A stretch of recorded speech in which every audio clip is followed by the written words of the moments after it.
Hello friends, ನಮ್ಮ Kannada news ಚಾನಲ್ಗೆ ಸ್ವಾಗತ. ಇಂದು ರಾಜ್ಯದ ಹವಾಮಾನ ಸುದ್ದಿ ತಿಳಿಯೋಣ.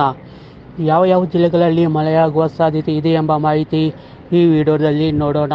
ಈ ತಿಂಗಳ ಆರಂಭದಿಂದಲೂ ಕರ್ನಾಟಕ ಸೇರಿದಂತೆ ದಕ್ಷಿಣ ಭಾರತದಲ್ಲಿ ಉತ್ತಮ ಮಳೆಯಾಗುತ್ತಿದೆ. ಮೊದಲ ತುಂತರ ಮಳೆಯಾಗಿ ಪ್ರಾರಂಭವಾದ ಮಳೆ ಈಗ ಭಾರಿ ಪ್ರಮಾಣದಲ್ಲಿ ಸುರಿಯುತ್ತಿದೆ.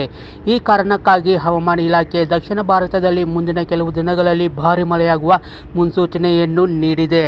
ಇನ್ನು ನಮ್ಮ ರಾಜ್ಯದಲ್ಲಿ ಮುಂದಿನ 4-5 ದಿನ ಜೋರು ಮಳೆಯಾಗಲಿದೆ. ಈ ಬಗ್ಗೆ ಕರ್ನಾಟಕ ಹವಾಮಾನ ಇಲಾಖೆ ಮುನ್ಸೂಚನೆ ನೀಡಿದೆ. ಸುಳಿಗಾಳಿ ಪರಿಣಾಮದಿಂದ ರಾಜ್ಯಾದ್ಯಂತ ಮಳೆಯಾಗುತ್ತಿದ್ದು, ಮುಂದಿನ ಒಂದು ವಾರ ರಾಜ್ಯದಲ್ಲಿ ಮಳೆ ಮುಂದುವರಿಯಲಿದೆ. ಮೇ 19 ಹಾಗೂ 20ರಂದು ಬೆಂಗಳೂರು ನಗರ, ಬೆಂಗಳೂರು ಗ್ರಾಮಾಂತರ ಹಾಗೂ ತುಮಕೂರು ಜಿಲ್ಲೆಗಳಲ್ಲಿ ಮಳೆಯಾಗುವ ಸಾಧ್ಯತೆ ಇದೆ. ಇನ್ನು ಕೆಲವು ಜಿಲ್ಲೆಗಳಲ್ಲಿ ಹಲವೆಡೆ ಗುಡುಗು ಮಿಂಚು ಸಹಿತ ಮಳೆಯಾಗಲಿದೆ. ಕರಾವಳಿ ಕರ್ನಾಟಕದ ಉತ್ತರ ಕನ್ನಡದಲ್ಲಿ ವ್ಯಾಪಕ ಗುಡುಗು ಮಿಂಚು ಸಹಿತ ಭಾರಿ ಮಳೆಯಾಗುವ ಸಾಧ್ಯತೆ ಇದೆ. ದಕ್ಷಿಣ ಕನ್ನಡ, ಉಡುಪಿ ಜಿಲ್ಲೆಗಳಲ್ಲಿ ಬಹುತೇಕ ಪ್ರದೇಶಗಳಲ್ಲಿ ಸಾಧಾರಣ ಮಳೆಯಾಗಲಿದೆ. ಇನ್ನು ಉತ್ತರ ಒಳನಾಡಿನ ಬಾಗಲಕೋಟೆ, ಬೆಳಗಾವಿ, ಬೀದರ್, ಧಾರವಾಡ, ಗದಗ, ಹಾವೇರಿ, ಕಲಬುರಗಿ, ಕೊಪ್ಪಳ, ರಾಯಚೂರು, ವಿಜಯಪುರ, ಯಾದಗಿರಿ ಜಿಲ್ಲೆಗಳ ಹಲವೆಡೆ ಗುಡುಗು ಮಿಂಚು ಸಹಿತ ಸಾಧಾರಣ ಮಳೆಯಾಗುವ ಸಾಧ್ಯತೆ ಇದೆ. ಇನ್ನು ಬಂಗಾಳ ಕೊಲ್ಲಿಯಲ್ಲಿ ಚಂಡಮಾರುತ ನಿರ್ಮಾಣವಾಗುವ ಸಾಧ್ಯತೆ ಇದೆ ಎಂದು ಹವಾಮಾನ ಇಲಾಖೆ ಮಾಹಿತಿ ನೀಡಿದೆ. ನೈಋತ್ಯ ಬಂಗಾಳ ಕೊಲ್ಲಿಯಲ್ಲಿ ಇದೇ ತಿಂಗಳ 22ರಂದು ಕಡಿಮೆ ಒತ್ತಡ ನಿರ್ಮಾಣವಾಗುವ ಸೂಚನೆಗಳಿವೆ.